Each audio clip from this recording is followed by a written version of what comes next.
Hello, second graders. Welcome to our next reading lesson. If you take a look at our cover sheet today, it says that today is Tuesday, and you should have read the story Frog and Toad tomorrow. It's one of the chapters, and we gave it to you in your learning packet. So if you have not read it yet, go ahead and stop the video and read it now. If you have read, we're going to dive right in and get started. Now, you may have noticed that Frog and Toad is not a fairy tale.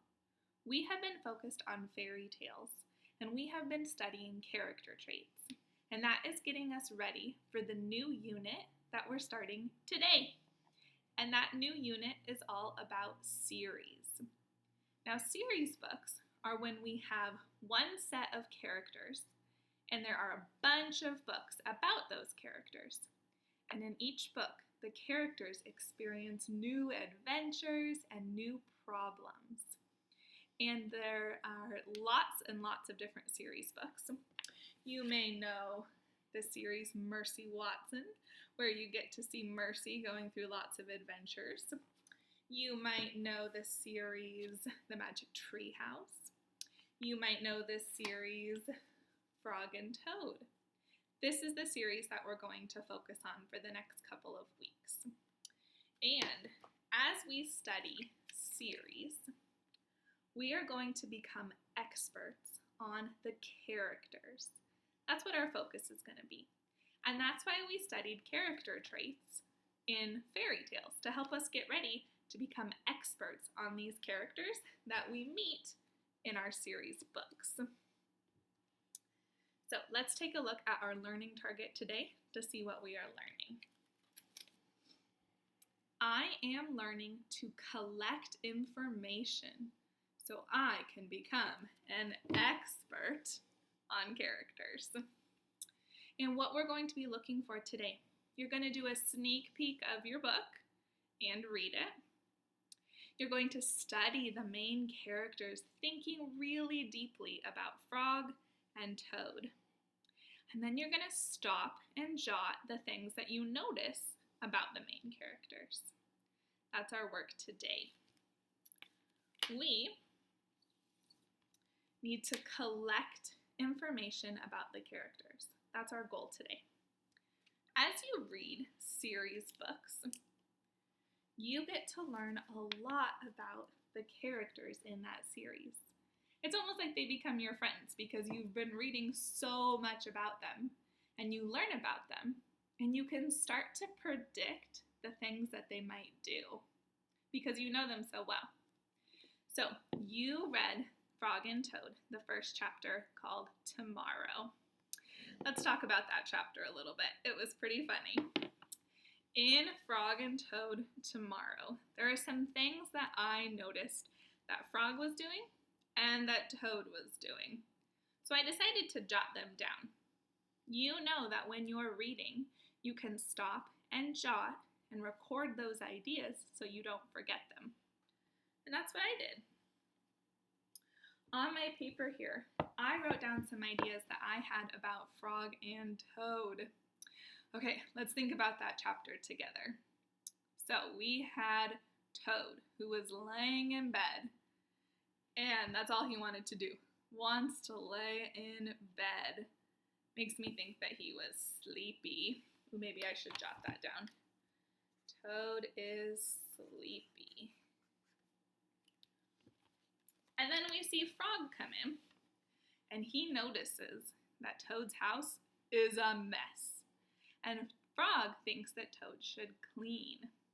But how does Toad respond to that? Tomorrow, I'll do it tomorrow. I'm going to write that down because that's something that he said over and over. Tomorrow. I'm putting it in quotation marks so I remember that was something that he said. Tomorrow.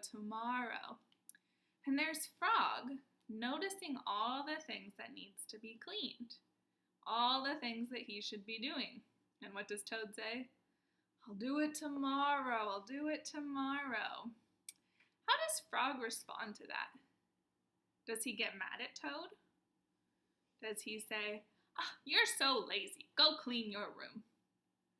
No, he doesn't. He's kind, isn't he? He is kind and patient. He just keeps listening to Toad talk about how he'll do it tomorrow. All right, what eventually happens? Toad cleans. He realizes that tomorrow his day is going to be very busy. So he decides, I will clean today and get some of these things off my list. And before he knows it, he's done all of his chores and he's finished. So I'm going to jot that down. He finally does his chores. He finally does his chores, even though he didn't want to. And then what happens at the very end? What does Toad do? He hops right back in bed. He got those chores done and jumps back in bed. He wants to be in that bed, doesn't he? And he even says that tomorrow he's going to be in that bed again. So as I was reading and thinking about this book, I was jotting down some things that Frog and Toad were saying, some things that they were doing, some ways that they were acting.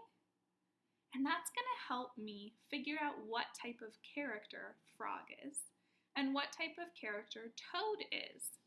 And that's your job. In your learning packet, you have this green paper. There are lots of boxes there for you. I'm going to help you fill out the first couple boxes, then the rest is up to you. Our story was tomorrow, and our characters are Frog and Toad. Okay, so for each character, you are going to be writing down at least one thing that the character was doing in the story tomorrow. One way that the character was acting in the story. And then, based on that text evidence, you're going to figure out a character trait to describe them.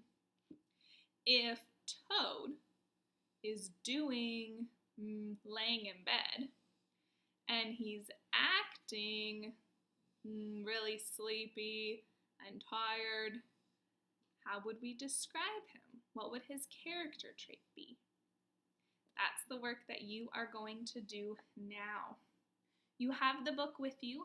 Go back and look in it, find some text evidence, and write down at least one thing that the characters were doing, one way that the character was acting, and then use that evidence to help you come up with a character trait. How can you describe that character?